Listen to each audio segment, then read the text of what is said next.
మరో 11 రోజుల్లో ఆంధ్రప్రదేశ్ ఎన్నికల ఫలితాలు రాబోతూ ఉన్నాయి. అందరిలోనూ ఒక ఉత్కంఠ. వన్స్ అగైన్ జగన్ కూటమి అధికారంలోకి వస్తుందా, ఏం జరగబోతోంది అని చెప్పి. ఈ లోపల కొన్ని సర్వే సంస్థలు, సెఫాలజిస్టులు వాళ్ళ అంచనాలని, అభిప్రాయాల్ని తెలియజేస్తూ ఉన్నారు. ఇవాళ ఉమ్మడి విశాఖ జిల్లా గురించి మాట్లాడదాం. ఉమ్మడి విశాఖ జిల్లాలో మొత్తం 15 నియోజకవర్గాలు ఉన్నాయి. ఏ నియోజకవర్గంలో ప్రధానంగా ఎవరెవరి మధ్య పోటీ ఉంది, వాళ్ళ విజయావకాశాలు ఎలా ఉన్నాయి, ప్రతికూలతలేంటి, అనుకూలతలేంటి, ఇంకా వాటన్నిటికి సంబంధించి డీటెయిల్డ్గా మాట్లాడదాం. సో సెఫాలజిస్ట్ చందు శ్రీనివాస్ గారు మనతో జాయిన్ అయ్యారు. శ్రీనివాస్ గారు నమస్కారం. నమస్కారం అండి.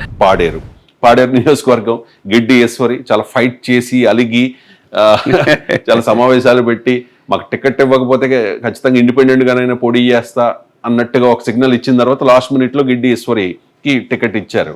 2014లో వైఎస్ఆర్ కాంగ్రెస్ పార్టీ నుంచి గెలిచిన ఎమ్మెల్యే గిడ్డి ఈశ్వరి.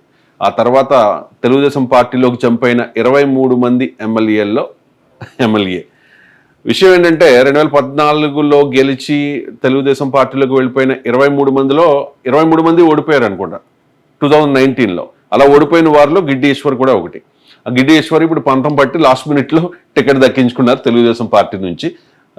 విశ్వేశ్వరరాజు వైఎస్ఆర్ కాంగ్రెస్ పార్టీ నుంచి బరిలో ఉన్నారు. ఏంటి, ఎలా ఉండొచ్చు? ఇక్కడ టీడీపీ క్యాండిడేట్ ఒక మహిళకి ఇవ్వటం వ్యూహాత్మకంగా జరిగింది. ఈశ్వరి గారు గెలిచే అవకాశం స్పష్టంగా ఉంది. ఎందుకంటే ఇక్కడ పాడేరులో బుగత 32% ఉన్నారు.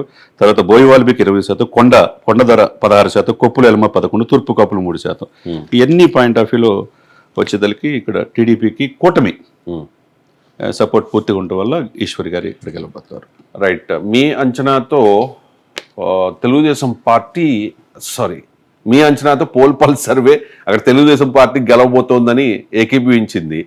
బట్ ఆత్మసాక్షి చెప్తోంది వైసీపీ అక్కడ గెలవబోతోంది అని చెప్పి. విశ్వేశ్వరరాజు పాడేరు నియోజకవర్గం నుంచి గెలవబోతూ ఉన్నారనేది.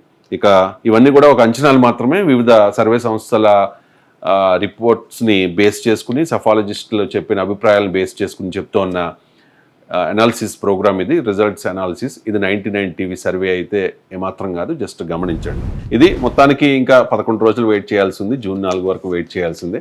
ఇది మాత్రం ఒక అంచనా మాత్రమే. వివిధ సర్వే సంస్థలు ఇచ్చిన రిపోర్ట్స్ని బేస్ చేసుకుని చేసిన రిజల్ట్స్ అనాలిసిస్ ఇది.